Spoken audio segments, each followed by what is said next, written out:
Izin kita mulai. Oh, siap. Ya, Pak. Ya. Silakan Mbak Baik, Diana. ya. Saya akan mulai talk show pada pagi hari ini. Assalamualaikum warahmatullahi wabarakatuh.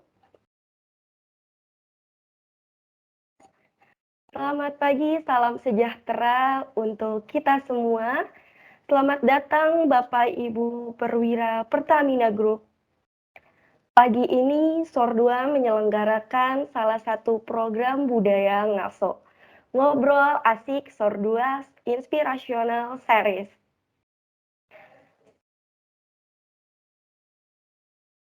Miftahul Jannah selaku MC dari SOR2. Kepada yaitu Bapak Ahmad Faruroji selaku narasumber, serta yaitu Bapak Ibu Perwira Pertamina pada pagi hari ini yang berbahagia. Untuk membuka acara ini, marilah kita bersama-sama memulai dengan bacaan basmalah. Bismillahirrahmanirrahim. Acara selanjutnya menyanyikan lagu Indonesia Raya dan mendengarkan pembacaan akhlak. Bapak Ibu Perwira dimohon duduk tegap dan mendengarkan dengan khidmat.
Subholding present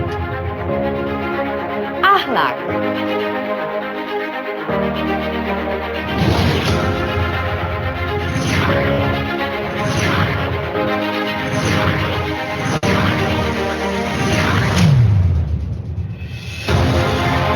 Enam nilai-nilai utama dan 18 perilaku utama akhlak. Amanah.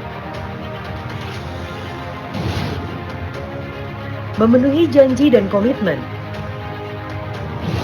Bertanggung jawab atas tugas, keputusan, dan tindakan yang dilakukan. Berpegang teguh kepada nilai moral dan etika. Kompeten. Meningkatkan kompetensi diri untuk menjawab tantangan yang selalu berubah.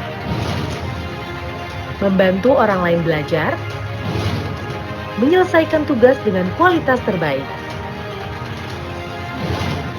harmonis, menghargai setiap orang apapun latar belakangnya, suka menolong orang lain, membangun lingkungan kerja yang kondusif, loyal, menjaga nama baik sesama karyawan, pimpinan, BUMN, dan negara. Rela berkorban untuk mencapai tujuan yang lebih besar. Patuh kepada pimpinan sepanjang tidak bertentangan dengan hukum dan etika. Adaptif. Cepat menyesuaikan diri untuk menjadi lebih baik. Terus-menerus melakukan perbaikan mengikuti perkembangan teknologi.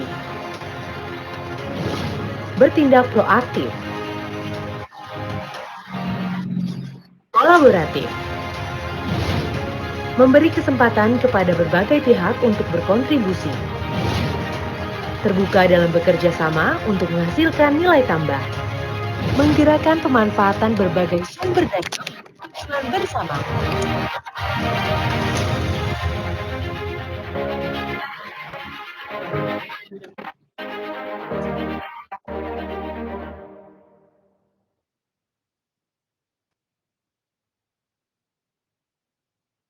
Baik, terima kasih.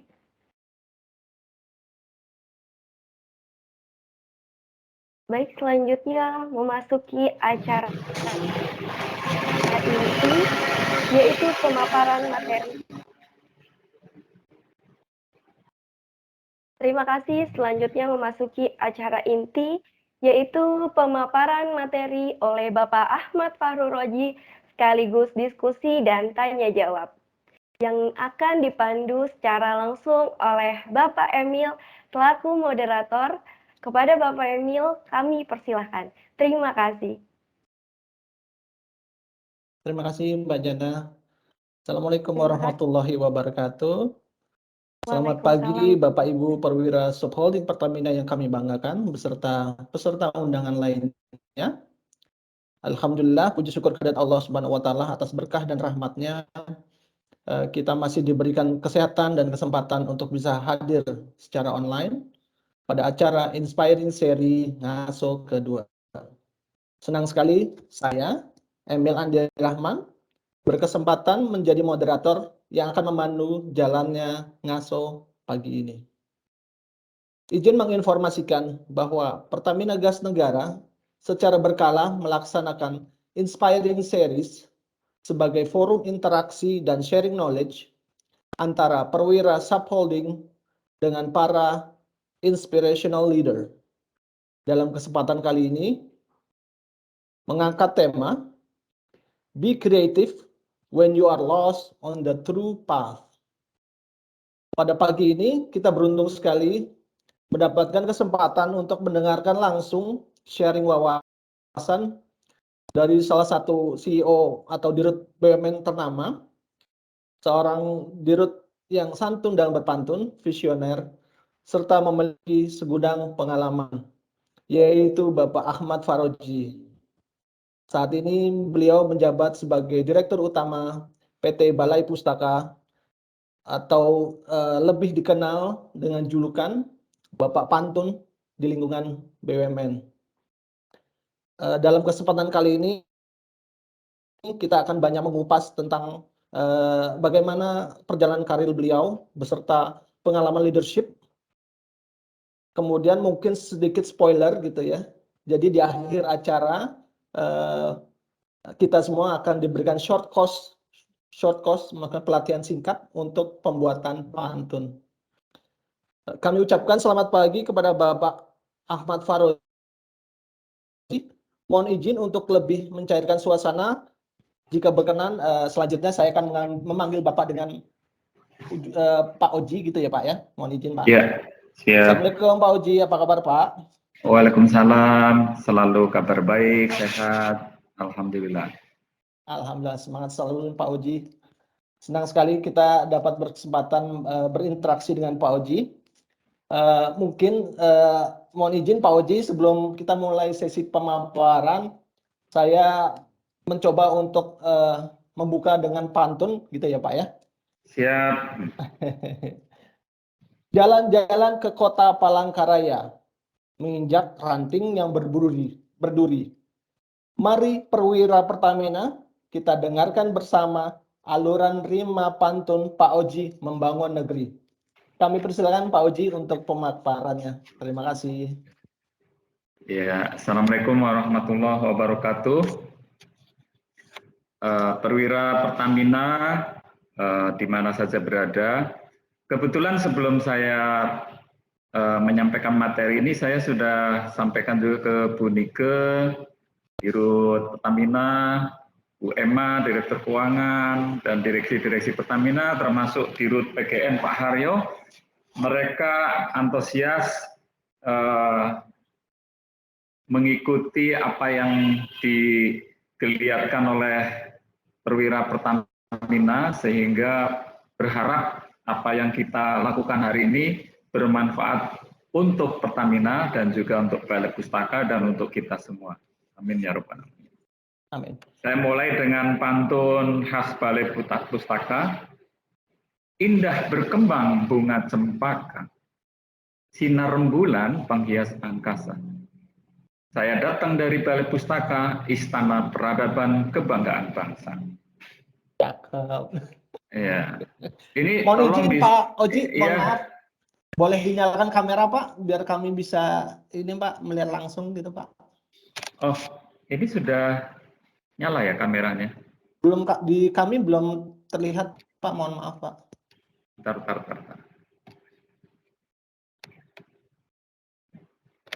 Apa sudah kelihatan? Belum ya? Belum Pak. Sudah Pak.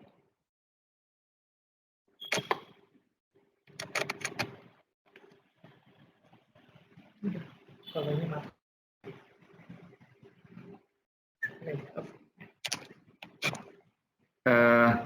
Ini dari layar sini terlihat gambar saya. Oh gitu. Dan kamera sudah dibuka ini. Oke. Ya. Baik Pak. Kira-kira ada masalah apa? Mungkin antara Jakarta Balikpapan ini ada ada masalah ini. Silakan dilanjutkan saja Pak. Belum terlihat ya? Minta tolong bisa di-share ya PowerPoint-nya aja. Baik Pak, kami share Pak.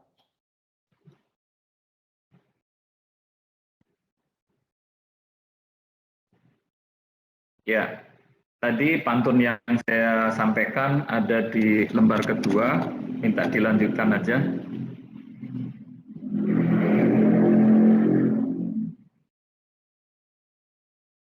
Operator ininya PowerPoint-nya ada ya, Mas Emil ya? Ada Pak.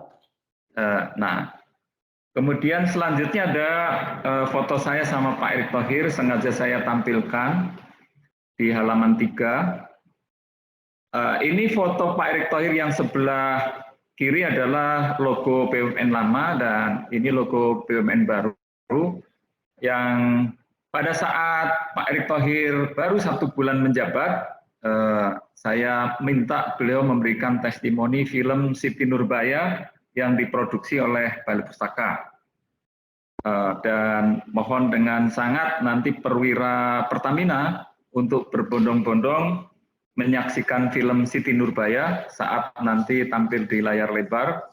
Mudah-mudahan akhir tahun ini sudah bisa tayang.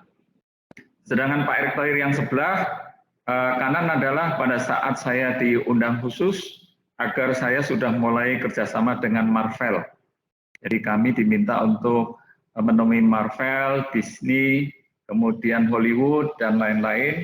Itulah proses kreatif yang harus dibangun di Balai Pustaka. Selanjutnya ada foto yang tidak asing lagi, yaitu Pak Menteri Kesehatan. Pak Menteri Kesehatan ini termasuk yang digolongkan tersesat di jalan yang benar. Beliau adalah alumni ITB, Teknik Nuklir. Orang tidak menyangka-nyangka kalau beliau yang diminta menjabat Menteri Kesehatan, dan publik bertanya-tanya apakah beliau mampu, dan ternyata di tengah pandemi beliau terus tidak berhenti menggelorakan semangat untuk bangkit, dan alhamdulillah meskipun sekarang corona mulai menggeliat lagi, tapi Indonesia sudah perekonomiannya mulai bangkit atas peran Menteri Kesehatan. Selanjutnya ada foto Direktur Utama Dana Reksa, Pak Ari Sudono Turoso. Beliau adalah lulusan Teknik Kimia ITB, sama-sama geng ITB ini, juga tersesat di jalan yang benar. Beliau sekarang memaintain perusahaan cluster holding yang cukup menarik, di mana nilai kapitalisasinya juga mendekati 50 triliun, meskipun jauh di bawah PGN, tapi tetap Dana Reksa perusahaan yang selama ini berputar dalam industri keuangan. Nah, beliau termasuk tersesat di jalan yang benar. Selanjutnya adalah gambar saya dengan None Jakarta. Jadi None Betawi ini adalah salah satu pemenang yang saya bawa ke Korea waktu festival Korea, tapi yang sebelahnya adalah insinyur kehutanan, sekarang jadi Dirut Balai Pustaka, saya anggap tersesat di jalan yang benar. Nah, yang selanjutnya Pak Taufik Ismail adalah dokter hewan, lulusan IPB, jadi kakak kelas saya, tapi beliau angkatan yang awal-awal ketika IPB lahir. Jadi beberapa sastrawan kenamaan di Balai Pustaka, termasuk Mara Rusli, Abdul Muiz, itu ternyata juga dokter hewan, lulusan IPB. Jadi makanya beliau ketika memproduksi begitu banyak puisi yang dinyanyikan Bimbo, karena lulusan IPB, IPB disebut Institut Puisi Bogor.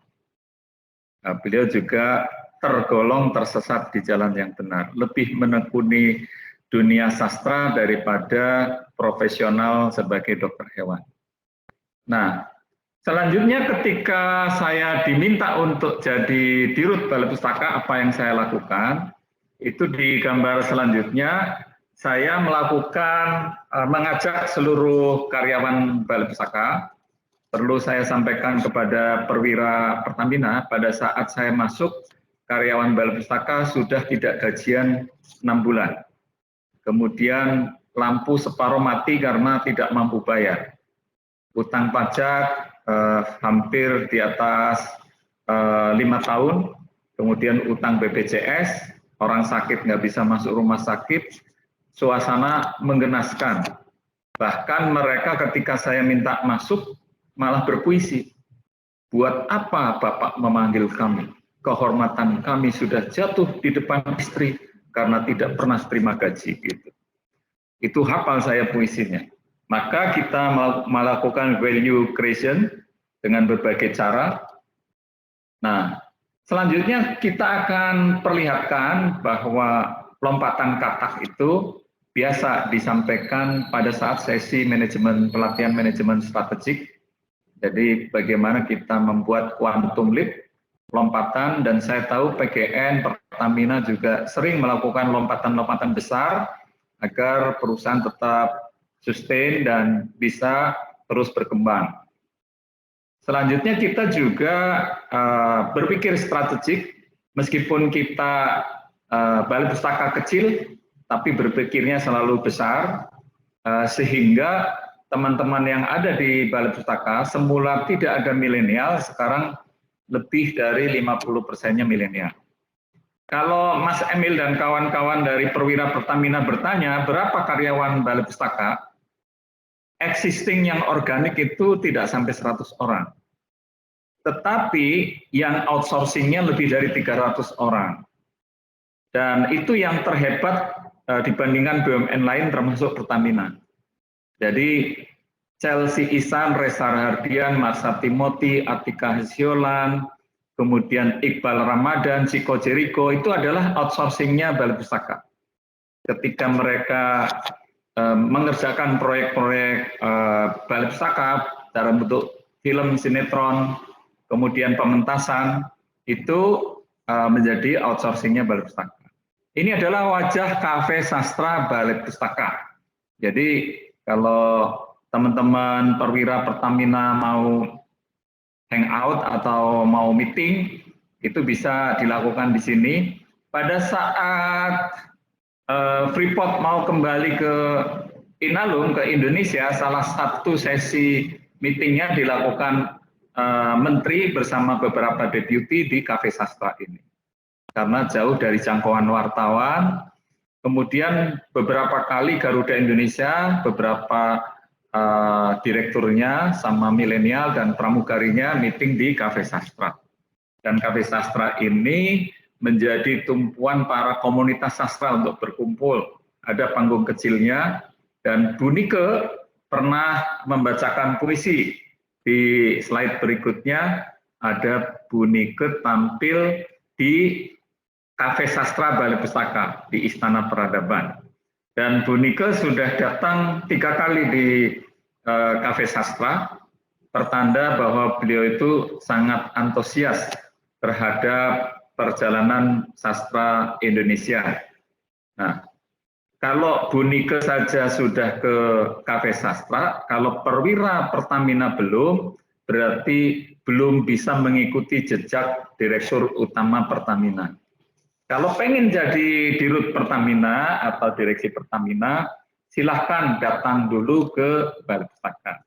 Ini sekedar tips ya, beberapa calon presiden itu sudah berdatangan ke Balai Pustaka, termasuk Anies Baswedan, kemudian Muhaimin Iskandar, dan calon-calon yang lain. Ada contoh menarik, Camat Matraman ketika berkunjung di Balai Pustaka, minggu depannya langsung dilantik menjadi kepala biro yang membawai wali kota, naik 2 tingkat ya. Terus wakil camatnya ikut datang, langsung minggu depannya jadi camat. Jadi kalau rumusnya sederhana, kalau pengen jadi direksi datanglah ke Balai Pustaka. Selanjutnya kita perlihatkan narsisnya Dirut Balai Pustaka berdampingan dengan Chelsea Ihsan dan Pak Dimas Anggara. Ini adalah talent Balai Pustaka. Jadi Dimas Anggara menjadi Samsul Bahri di Siti Nurbaya. Chelsea adalah mengikuti pementasan yang ditampilkan oleh Balai Pustaka. Ini sekedar cerita klasik Siti Nurbaya pada saat saya memberikan inspirasi di depan Mabes TNI, saya bertanya, apakah ada jenderal-jenderal yang berkenan jadi Datuk Maringgi? Saya akan membuat film. Ternyata tidak ada satupun jenderal yang tunjuk tangan untuk jadi Datuk Maringgi. Karena Datuk Maringgi itu identik dengan kekejaman, sadis, kemudian suka jadi rentenir, dan lain-lain. Semuanya senyap, tidak ada yang berani jadi Datuk Maringgi. Setelah saya balikan keadaan, para jenderal yang pro kemerdekaan itu justru Datuk Maringgi. Sedangkan Samsul Bahri yang baik hati, pacarnya Siti Nurbaya justru pro Belanda. Dia jadi opsir Belanda. Jadi para jenderal milih jadi apa? Datuk Maringgi. Gitu. Nah, ini adalah kisah kesuksesan Marah Rusli mengaduk-aduk hati pembaca Siti Nurbaya. Di mana orang yang jelek itu pro kemerdekaan, orang yang baik pro Belanda. Inilah makanya Siti Nurbaya lolos sensor dari penjajah Belanda. Kalau orang baik pro kemerdekaan, orang jelek pro Belanda pasti nggak lolos sensor. Nah, padahal kisah di dalamnya Samsul Bahri kenapa pro Belanda supaya jadi opsir dan punya senjata untuk menaklukkan Datuk Maringgi. Datuk Maringgi kenapa pro kemerdekaan supaya bisa menghindari pajak Belanda yang menjerat dia dengan kekayaan yang sangat besar, pajaknya lebih dari 50%. Lebih baik saya usir Belanda. Selanjutnya kita perlihatkan juga beberapa sineas lain yang telah singgah di Balai Pustaka. Matias Mutus adalah salah satu bintang senior yang membintangi 2 film sekaligus di Balai Pustaka, yaitu film Onrus dan film Siti Nurbaya. Di film Siti Nurbaya beliau jadi Baginda Sulaiman, ayahnya Siti Nurbaya. Sedangkan sebelahnya yang bule adalah Christina Danila dari Rumania. Beliau kita jadikan salah satu pemeran utama di film Onrus. Jadi hantu di Pulau Onrus yang ada di Kepulauan Seribu. Nah, pada saat foto ini saya upload di grup Dirut, karena saya adminnya, seluruh Dirut bilang kalau hantunya secantik bule ini pasti saya kerahkan seluruh insan BUMN untuk menonton film yang diproduksi Balai Pustaka. Selanjutnya, ini masih menarsiskan diri saya yang menjadi salah satu yang tersesat. Ini sebelahnya adalah Dinda Kirana di Taman Siti Nurbaya Balai Pustaka. Jadi kalau teman-teman berkunjung di Balai Pustaka ada taman, sepeda yang dihias bunga, di situ Bu Nike juga pernah berfoto 2 kali di situ. Dan Dinda Kirana pada saat casting film Siti Nurbaya, beratnya masih 63. Saya bilang, nggak mungkin Dinda, mana ada Siti Nurbaya yang sedih beratnya kok di atas 60. Coba diturunkan. Jadi selama 3 bulan saya dampingi dengan diet ketat, turun jadi 48. Nah inilah penampilan Siti Nurbaya, Dinda Kirana yang beratnya sudah 48. Jadi saya iklankan di sini bagi insan, bagi perwira Pertamina yang masih menganggap beratnya perlu diturunkan, silahkan hubungi saya untuk saya dampingi agar bisa beratnya turun seperti Dinda Kirana. Yang sebelahnya adalah Grecia Poli, ketika jadi juara Olimpiade menghubungi Pak Erick Thohir, kemudian datang ke Balai Pustaka untuk dibuat bukunya oleh Balai Pustaka. Selanjutnya ada foto saya dengan Gari Nugroho. Gari Nugroho membuat web series bersama Balai Pustaka. Jadi yang di gelas mau diminum adalah kopi prosa. Jadi saya umumkan di sini bagi perwira Pertamina, kalau Anda berkunjung ke Kafe Sastra Balai Pustaka, akan bisa menikmati namanya kopi gurinda, kopi puisi, kopi prosa, kopi pantun. Begitu minum kopi, langsung ingin membaca puisi. Kemudian makanannya ada cireng sinema, omelet telenovela, romansa spaghetti, kebab pujangga, kentang hikayat, tahu pribahasa, mie drama, pokoknya enak semua. Jadi para artis yang pengen mendalami peran, membaca skrip biasanya singgah di Kafe Sastra Balai Pustaka. Jadi bagi perwira Pertamina, apabila pengen sekelas artis, silakan datang ke Kafe Sastra Balai Pustaka. Selanjutnya ada kita perlihatkan poster film-film yang diproduksi oleh Balai Pustaka. Pertama, Salah Asuhan itu adalah sinetron yang tayang tahun 2017-2018 di channel TV RCTI. Tapi pada saat episode yang ke-24, kami diprotes oleh Wali Kota Padang. Kenapa diprotes? Mereka itu nobar ya, karena ini aura Minangnya sangat kental. Mereka nobar, sudah siap nonton, tahu-tahu oleh RCTI diganti Liga Inggris. Gitu. Karena diganti Liga Inggris, yang ditelepon Dirut Balai Pustaka, kenapa Anda sebagai Dirut tidak bisa mengusahakan agar Salah Asuhan itu lebih penting daripada Liga Inggris? Gitu. Padahal saya penggemar Liga Inggris, terutama Manchester United, meskipun kalahan sekarang. Akhirnya setelah 24 episode, sementara belum dilanjutkan, nanti ada proses lanjutannya akan diurus oleh MNC Pictures bersama Balai Pustaka. Yang tengah adalah poster sementara Siti Nurbaya. Trailernya sedang dalam proses pembuatan, nanti kalau sudah jadi kita akan tayangkan kepada seluruh perwira Pertamina bagaimana kedahsyatan film Siti Nurbaya versi layar lebar. Kalau sebelumnya ada versi TVRI ya, zaman masih TV mementaskan sinetron Siti Nurbaya. Yang sebelahnya adalah poster film Onrus, di mana menceritakan kedatangan VOC di Pulau Onrus dalam rangka memperbaiki kapal ketika mengutus utusan ke Batavia untuk beli spare part-nya. Ternyata di Batavia banyak rempah-rempah.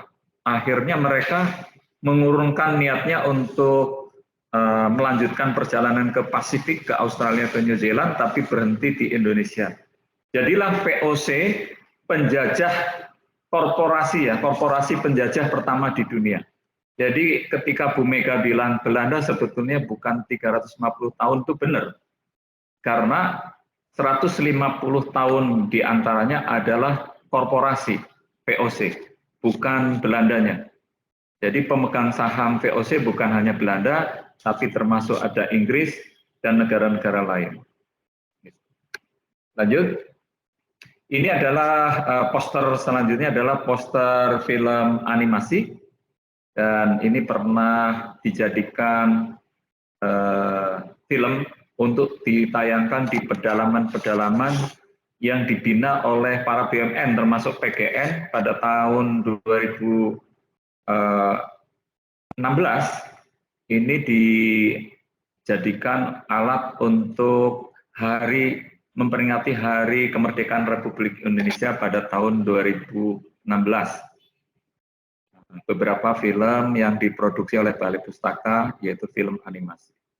Selanjutnya adalah poster pementasan yang dilakukan oleh Balai Pustaka di tim. Jadi khusus untuk konser musikal Cinta Tak Pernah Sederhana, biaya pementasannya itu sampai 3 miliar.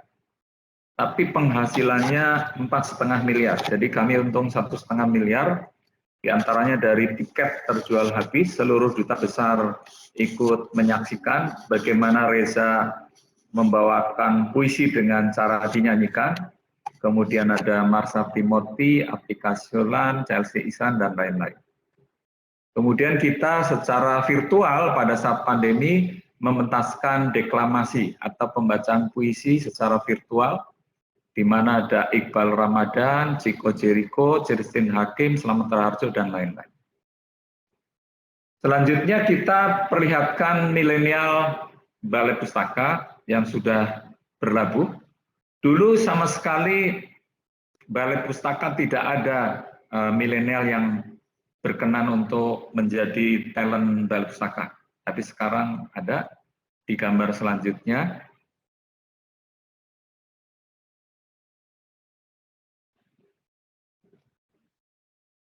Apa bisa dibuka? Mas Emil? Nah, ini ada. Ya. Ini adalah ada None Jakarta yang sekarang sudah berhijab, kemudian ada Putri Pariwisata Sumatera Barat, kemudian yang baju pink yang duduk di atas kursi itu adalah penyiar radio, kemudian ada sastrawan yang duduk di rumput, beliau adalah pengasuh Sanggar Sastra, kemudian yang pegang laptop adalah pembuat video dan film, namanya Amar, lulusan IPB untuk bidang komunikasi. Lanjut.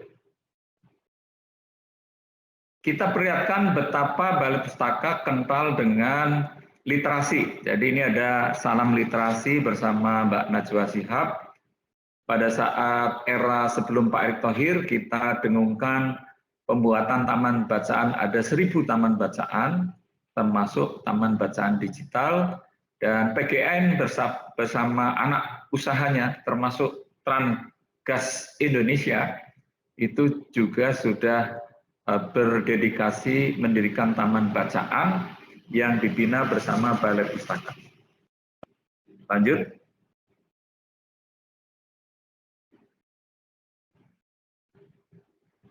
Kita pertanyaan besar adalah pada saat saya ditunjuk jadi Dirut Balai Pustaka sebagai yang berlatar belakang sarjana kehutanan, apa yang harus dilakukan? Gitu. Semua orang menyarankan agar saya ketemu manajemen Gramedia. Semua orang menyarankan agar saya ketemu Manot Punjabi, Ram Punjabi. Gitu. Saya selalu berpikir anomali. Jadi ini juga pembelajaran untuk perwira Pertamina. Ketika dihadapkan pada persoalan besar, kita harus cari breakthrough-nya, berpikir anomali. Saya bilang sama yang menyarankan itu, bukan saya datang ke Gramedia, tapi Gramedia lah yang nanti akan menjumpai saya.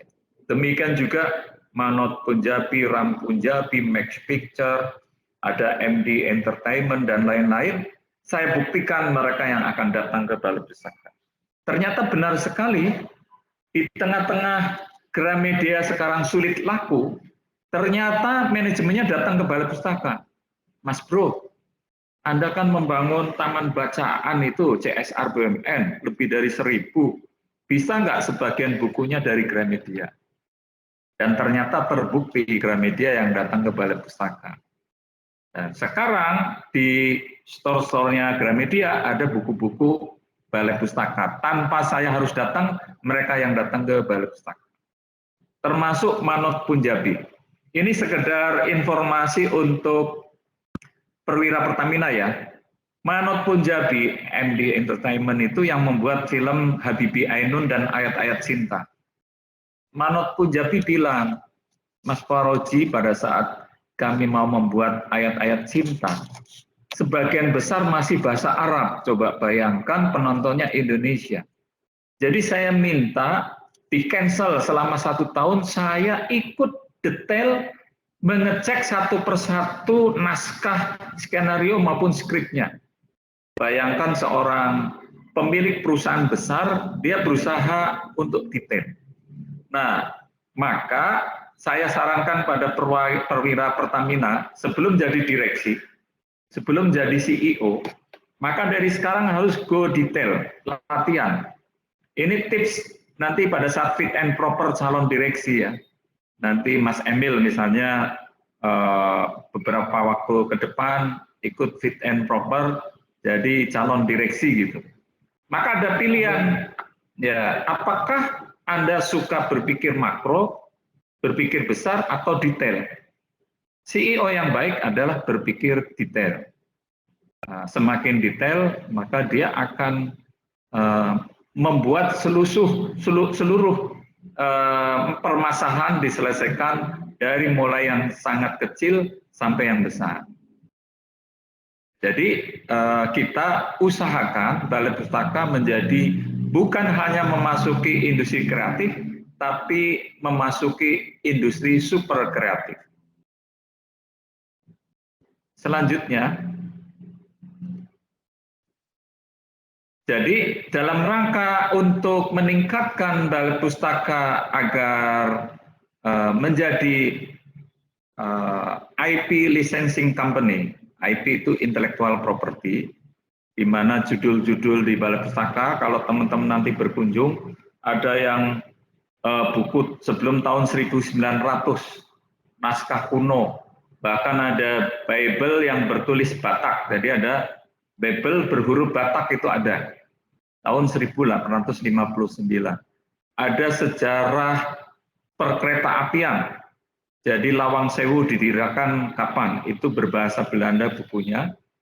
Pada saat Dirut KAI datang ke Balai Pustaka, langsung teken kontrak membuat buku sejarah KAI kini, dulu, dan mendatang.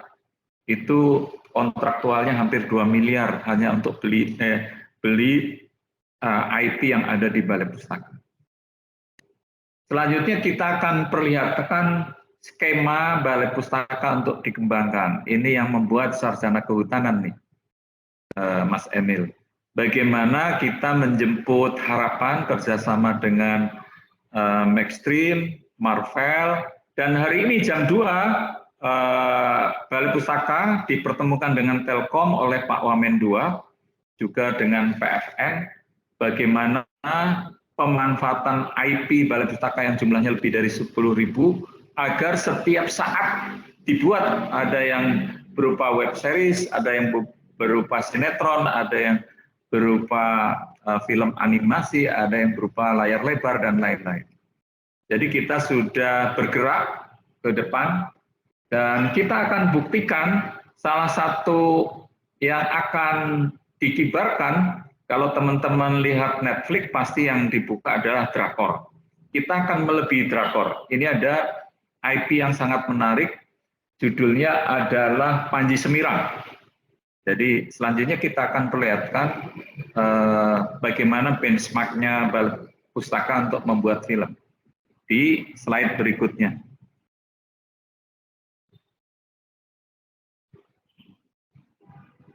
Nah, ini adalah benchmark-nya. Kita mengikuti tren di mana film-film hero yang besar yang pernah mewarnai perfilman di dunia, kita jadikan benchmark-nya. Lanjut. Ini Panji Semirang series. Jadi kalau di bahasa Kedirinya ada The Kahuripan, jadi ada kerajaan Kahuripan. Jadi silsilahnya sudah kita buat. Panji Semirang itu ada berbagai macam cerita ya. Ada yang dari India, ada yang dari Thailand, tapi khusus khas Indonesia namanya Panji Semirang. Jadi kita akan bawa ke Netflix dan Marvel. Nama Panji Semirang barangkali nama dunianya nanti bukan Panji Semirang, tapi ceritanya akan diambil dari jalan cerita yang ada di Balai Pustaka. Seorang pendekar perempuan yang bisa mengalahkan ratusan lelaki sekaligus. Itu sangat menarik. Selanjutnya adalah beberapa gambar yang tidak perlu saya jelaskan karena ini menyangkut seri 1, seri 2. Kalau kita nonton The King Korea atau The Last Empress Korea, itu serialnya sampai lebih dari 54. Vincenzo, saya nonton Vincenzo itu 24 episode. Gitu. Kemudian ada Warang. Mas Emil nonton nggak? Itu film drakor itu? Saya enggak, Pak. Mohon maaf. Waduh, itu kalau belum nonton memang wajah Koreanya nggak kelihatan. Waduh, istri saya itu Pak yang nonton. Oh itu, ya kita akan memperlihatkan bahwa Balai Pustaka telah diundang oleh Netflix. Selanjutnya di slide berikutnya ada ini Marvel, kemudian Netflix. Kita ditantang oleh Netflix membuat 8 judul ya, 8 episode. Sebetulnya tawaran Netflix itu tidak mahal, jadi hanya kurang lebih 1 judul 2 miliar.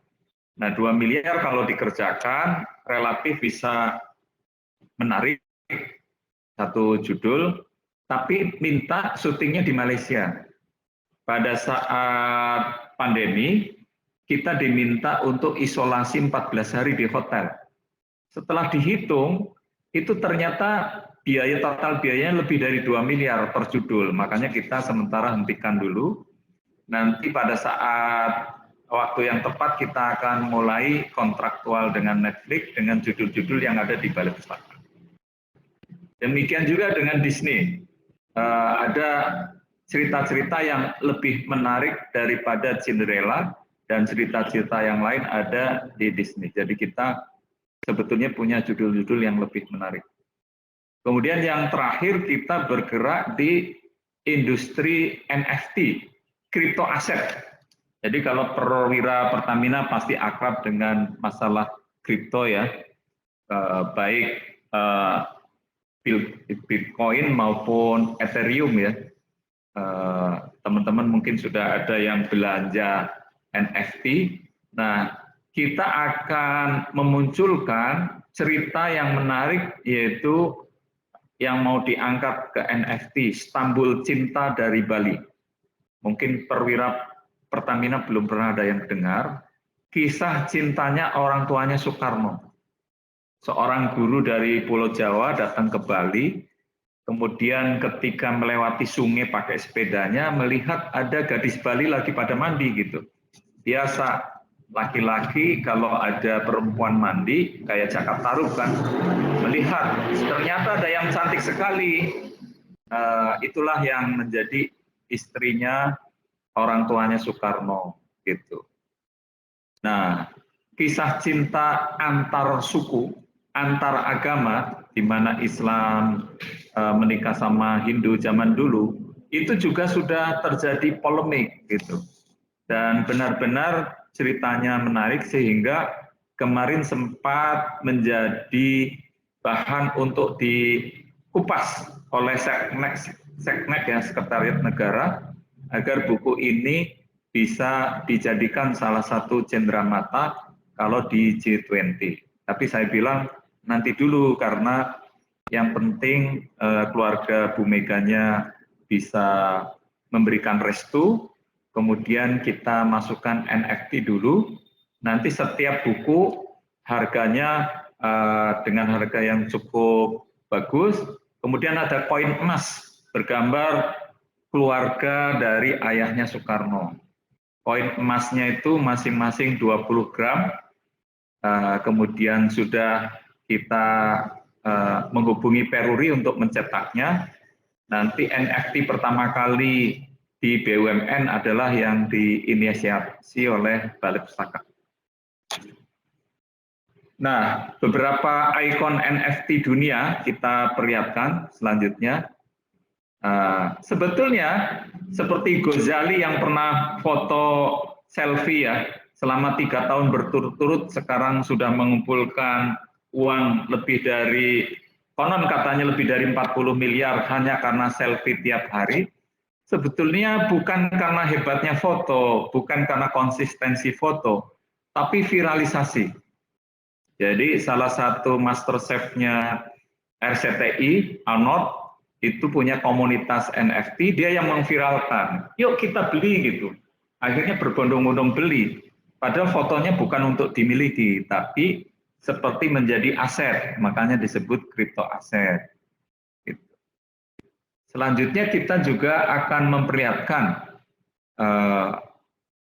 NFT yang termahal di dunia seperti apa sih? Ini adalah NFT termahal di dunia. Harganya 1,31 triliun, coba bayangkan. Gambarnya hanya seperti ini.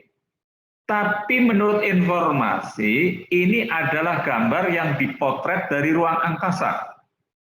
Jadi pesawat ulang-alik atau pesawat ruang angkasa dipotret, ya, jadinya seperti ini. Makanya ketika dijual dalam NFT di OpenSea, laku sampai 1,31 triliun. Kemudian ada NFT yang harganya hampir setengah triliun, dibeli oleh Bill Gates ya, yaitu buku yang dibuat oleh Da Vinci, berupa buku fisika ya kalau tidak salah. Bagaimana tulis tangannya Da Vinci tahun 500-an masih bagus tulisannya, tulis tangan tinta zaman dulu, dan itu dibeli oleh pemilik Microsoft ya. Nah, sekarang Mas Emil sudah boleh langsung kita latihan berpantun. Boleh Pak, baik. Ya, jadi perjalanan saya dalam tersesat di jalan yang benar, teman-teman banyak yang tanya, Pak Fauroji itu berpantun sejak kapan? Kan gitu. Nah, sebetulnya saya berpantun sejak SMA. Ketika di IPB sudah inisiatif untuk berpantun-pantun, ketika jadi direktur di Inutani, Perhutani, kalau ceramah keliling juga berpantun, bahkan ketika 10 tahun saya ditempatkan di pedalaman Kalimantan, sudah berbalas pantun dengan orang Dayak, orang Banjar, orang Bugis, itu orang Tidung, gitu. Nah, pada saat Balai Pustaka hampir ditutup, Kementerian BUMN sulit mencari orang yang bisa membangkitkan kapal yang mau tenggelam. Maka dicari tuh, ternyata di YouTube saya lagi baca puisi. Jadi kalau diklik nama Ahmad Faroji, saya lagi baca puisi. Puisinya digabung dengan mocopat Jepang. Jadi saya karena pernah kuliah di Jepang, nyanyi lagu Jepang, terus diselipkan puisi Indonesia. Nah, dari situ kayaknya ada pejabat kementerian yang lihat, sudah Pak Rozi aja deh, dia kan enak-enakan nebang kayu, jualan itu sambil tidur aja gampang itu di perhutani. Ya, padahal di perhutani juga cukup sulit. Ada ekoturism itu, 130 titik. Kalau teman-teman ke Ciwidey ada Kawah Putih, kemudian di Purwokerto ada Batu Raden, di Jawa Timur ada Coban Rondo, adalah beberapa lokasi wisata yang dibangun oleh perhutani. Ada 132 titik. Untuk membuat agar wisata alam ini laku, tentu ada value creation-nya juga. Nah, oleh karena itu sebetulnya tidak mudah. Nah, tapi ternyata di Balai Pustaka itu sebetulnya tempat yang cukup sulit. Nah, pertanyaannya bagaimana cara menghidupkan? Ini trik marketing nih, Mas Emil, sebelum kita berpantun. Ya, Pak. Ketika saya ditunjuk jadi dirut Balai Pustaka, yang saya lakukan adalah keliling naik ojek. Jadi naik ojek untuk jualan, mobil saya tinggal. Kenapa naik ojek? Satu, menghindari kemacetan Jakarta. Jadi saya bisa menemui 3-4 klien sekaligus. Dua, memperlihatkan ke karyawan Balai Pustaka yang belum gajian bahwa kita berjuang. Yang ketiga ada manajemen belas kasihan. Banyak BUMN tahu dirutnya saya datangi, saya naik ojek, yang tadinya nggak pesen jadi pesen gitu. Nah, jadi saya ketemu dirut PLN. Waktu itu Pak Sofyan Basir namanya. Pak Sofyan Basir, Bapak tahu nggak kenapa jadi dirut? Oh, karena PLN itu BUMN strategis yang menunjuk presiden, meskipun SK-nya menteri. Saya ditunjuk oleh pemerintah, Mas, katanya. Oh, bukan, saya bilang. Bapak jadi dirut itu karena pernah belajar buku Balai Pustaka. Oh iya. Saya ingat itu layar terkembang Siti Nurbaya. Nah, kalau Bapak pernah dipintarkan oleh Balai Pustaka, tolong dong, mari kita hidupkan Balai Pustaka. Oh siap. Saat itu juga PLN langsung pesen taman bacaan 10, berarti nilainya 1 miliar. Alhamdulillah 1 bulan gaji karyawan dibayar. Berikutnya ke Pertamina, Bu Nike.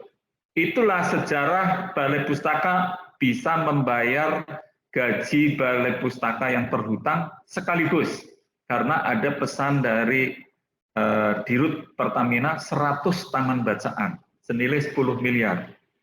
Jadi alhamdulillah, makanya saya bersemangat nih bicara di depan perwira Pertamina, berkat Pertamina lah Balai Pustaka bisa bangkit kembali, sehingga yang tadinya dianggap sunset, bakal ditutup, ternyata bisa bergairah lagi. Jadi sekarang bahkan pengunjung yang datang di Balai Pustaka per hari 100 sampai 150 siswa yang melakukan wisata edukasi, dan galeri Balai Pustaka masuk di dalam buku yang dibuat Pupuan Maharani waktu beliau Menko SDM dan Kebudayaan, dalam buku Mugalemon, Museum, Galeri, dan Monumen. Salah satu destinasinya adalah Balai Pustaka. Dan sekarang kami inisiatif membuat wisata edukasi untuk kepala sekolah dan guru-guru. Harapannya mereka ketika datang puas, mendengarkan storytelling, pulangnya membeli buku untuk diajarkan di sekolahnya masing-masing. Jadi wisata edukasinya gratis, tapi ada potensi bisnis, dia beli buku, dan meramaikan kafe sastra. 10 menit bisa berpantun. 10 menit itu bukan berarti saya sekarang mau menyampaikan 10 menit ya, cukup 2 menit pun bisa. Selanjutnya kita akan perlihatkan pantun yang jadi contoh. Jadi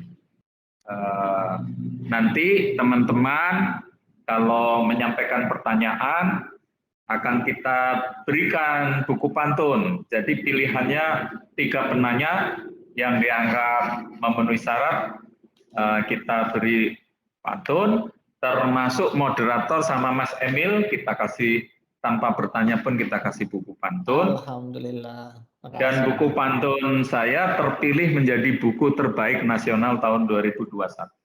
Alhamdulillah. Ini contoh pantun Balai Pustaka. Bunga cempaka di atas bukit, kelopak mereka harum memikat.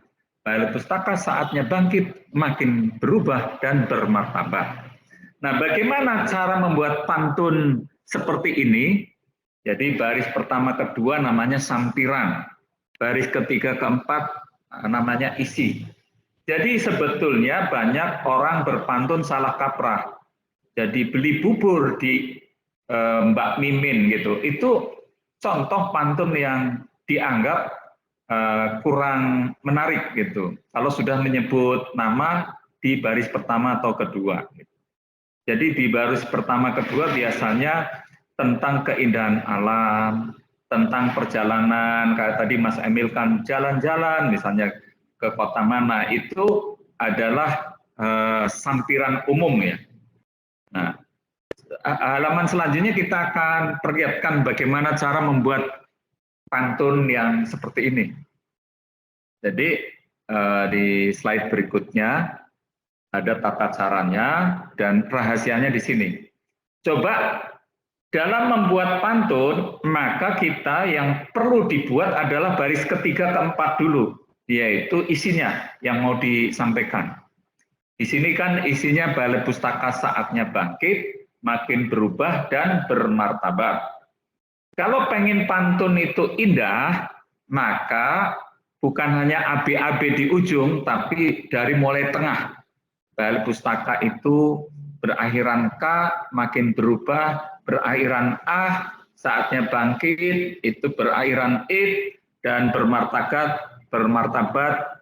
berakhiran at. Maka carilah kata yang berakhiran K dan it, kemudian carilah kata berakhiran ah dan at. Nah, di mana kita bisa bertanya ke Google? Jadi di Google itu, ini rahasianya ya, hanya untuk perwira Pertamina, di tempat lain belum saya kasih tahu ini. Tanya di Google itu, kata berakhiran K, nanti ada semangka, cempaka, gitu, pustaka, pusaka, banyak jumlahnya ratusan. Jadi tinggal pilih, rahasianya di situ. Makanya dalam hitungan detik saya bisa membuat pantun. Nah, tetapi kalau mau matematika dari tengah ke pinggir biasanya hitungannya nggak bisa detik tapi menit gitu. Yang benar-benar terbiasa itu bisa dalam bentuk yang keindahannya dari tengah ke pinggir. Sekedar informasi, pantun terbaik dalam sejarah dibuat oleh nenek moyang kita dan belum pernah ada yang bisa menyaingi, dan sampai sekarang masih dipakai. Nonim ya, tanpa nama, adalah berakit-rakit ke hulu, berenang-renang ke tepian, bersakit-sakit dahulu, bersenang-senang kemudian. Itu dari kata pertama, kedua, ketiga, keempat itu sama semua ke bawah. Berakit-rakit, bersakit-sakit kan. Berakit-rakit ke hulu, kan bersakit-sakit dahulu. Berenang-renang ke tepian, bersenang-senang kemudian. Jadi itu adalah rima pantun terbaik dalam sejarah yang belum pernah ada yang menyamai. Nah, setelah ketemu kata berakhiran K dan it, maka ketemulah bunga cempaka di atas bukit.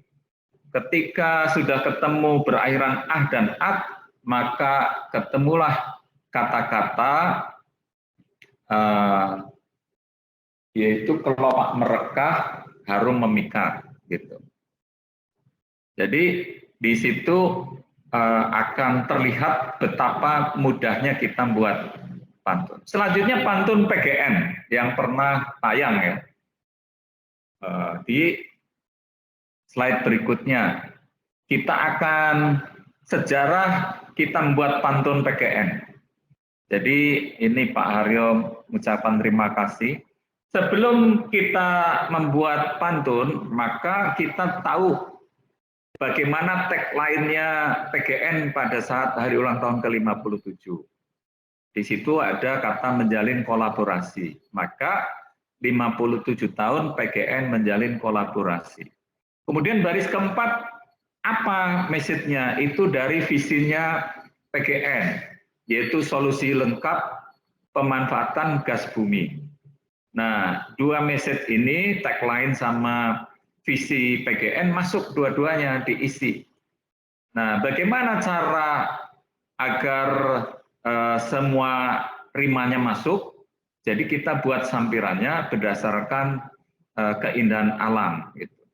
Coba di slide berikutnya kita akan mengupas bagaimana cara membuat pantun PGN ini.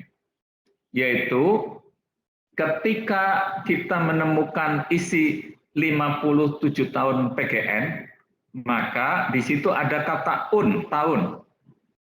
Kemudian PGN menjalin kolaborasi, maka di belakangnya si. Kemudian ada solusi lengkap, lengkap itu up. Kemudian pemanfaatan gas bumi, mi gitu. Maka kita wajib mencari berakhiran dan si, up dan mi. Maka ketemulah bintang berayun menghiasi galaksi. Karena kalau di logo-logo bintang itu ada bintang yang berayun. Kemudian malam pun terlelap secara alami. Secara alami kita tertidur. Yang terlelap sebetulnya kita yang tidur, bukan malamnya. Jadi dalam keindahan berpuisi, berpantun itu malam pun terlelap secara alami. Nah, digabung maka jadilah bintang berayun menghiasi galaksi. Berayunnya itu mengikuti tahun. Kemudian malam pun terlelap, terlelap itu mengikuti solusi lengkap secara alami pemanfaatan gas bumi. Jadi proses pembuatan ini saya hitungannya berapa menit. Kemudian saya komunikasikan dengan Pak Haryo sebagai dirut. Oke Mas, bagus sekali. Nah, baru saya cari narasi tentang kehebatan PGN. Jadilah setiap hari ada ulang tahun BUMN, saya membuat pantun bersama narasinya dan saya tayangkan biasanya jam 2 pagi atau jam 3 pagi. Nah, bagi perwira Pertamina, saya umurnya sekarang 62. Masih berani kadangkala tidur jam 2 pagi, jam 1 pagi. Jadi bagi perwira Pertamina yang pengen jadi direksi, jangan lupa harus berani kurang tidur. Gitu. Bagaimana cara membalas tidurnya? Bagi kebetulan saya disupiri ya di tengah jalan kadangkala tidur. Bagi teman-teman ya jangan tidur kalau lagi nyupir sendiri. Jadi yang paling bagus adalah menjaga kualitas tidur, bukan banyaknya tidur. Semakin banyak tidur, semakin pusing itu biasa. Itu sekilas bagaimana berproses pantun. Nah, untuk yang shortcut apabila tidak usah pakai tengah, tapi hanya pinggir saja, misalnya ini, Emil Andi Rahman. Itu ada rambutan, durian, ya kan? Jadi paling gampang nggak usah dari tengah itu. Pohon yang paling lebat pastilah pohon durian misalnya gitu. Pria yang paling hebat pastilah Emil Andi Rahman. Itu gampang sekali. Nah, jadi boleh hanya pinggirnya saja, tapi yang paling indah dari tengah. Itu sekilas Mas Emil. Mudah-mudahan bisa jadi bahan diskusi. Siap, Salah? terima kasih. Ya Pak, siap, terima kasih Pak Oji. Sebelum ke sesi pertanyaan bagi para peserta, mungkin saya laporkan dulu nih Pak Oji. Alhamdulillah peserta hingga saat ini sudah mencapai 125 lebih, Pak, dari Ya, Pertamina Holding, Pak. Tidak hanya ya, PGN, dari subholding lain juga ada nih, Pak. Ini ya, antusias teman-teman untuk mendengarkan sharing Bapak ini sangat menarik, Pak. ya. Kemudian mungkin saya juga mau mengaku dosa nih, Pak. Saya ini belum pernah ke Istana Peradaban. Mungkin itu salah satu penyebabnya saya belum jadi direksi nih, Pak. Iya. Iya, iya, iya. Ya. Terus kemudian dari apa namanya? Dari presentasi Bapak, saya melihat roadmap BP ini cukup menarik ya, Pak ya. Apalagi menjadi industri super kreatif ya, Pak ya. Bukan hanya kreatif, tapi super kreatif. Ya. Tidak hanya konten writing, konten film, tapi juga masuk nanti ke kripto, ke Netflix ataupun yang lain-lainnya ya, Pak ya. Luar Ya. biasa. Mungkin saya jadi menanti nih, Pak, karya-karya dari Balai Pustaka selanjutnya nih, Pak. Ya, siap. Mungkin untuk persingkat waktu, jika ada Bapak Ibu peserta dari Perwira Pertamina yang ingin menanya, silakan raise hand. Tapi sementara waktu saya bacakan dari kolom chat ya, Pak. Ya. Ini dari Bapak Galih Pratama dari PGN. Pertanyaannya, bagaimana cara melindungi sebuah karya dari pembajakan? Mengingat di Indonesia banyak sekali pembajakan, baik karya tulis berupa buku, novel, dan lainnya, ataupun karya digital seperti film. Serta bagaimana cara menumbuhkan minat baca literasi di kalangan milenial yang sudah kecanduan gadget atau sosmed. Terima kasih. Wah, ini pertanyaan sangat relate sekali nih, Pak. Anak saya juga seperti itu, Pak. Ya. Mau satu pertanyaan langsung jawab atau pertanyaan lainnya, Pak? Boleh pertanyaan lainnya, 3 dulu. Oke, siap. 3 ya. Kemudian pertanyaan kedua dengan Ibu Ria dari PGN. Bagaimana caranya untuk dapat membangkitkan semangat atau keinginan membaca secara kontinu? Saya rasa untuk dapat membuat pantun yang kaya diperlukan perbendaharaan kata yang cukup beragam. Terima kasih. Ya. Itu kedua. Sekarang pertanyaan ketiga. Ibu Afifah dari PPN. Terima kasih Pak Fahroji atas presentasi yang luar biasa. Saya mau bertanya, BP dapat beradaptasi dengan baik dengan digitalisasi di segala lini saat ini. Apa strategi BP selanjutnya, Pak?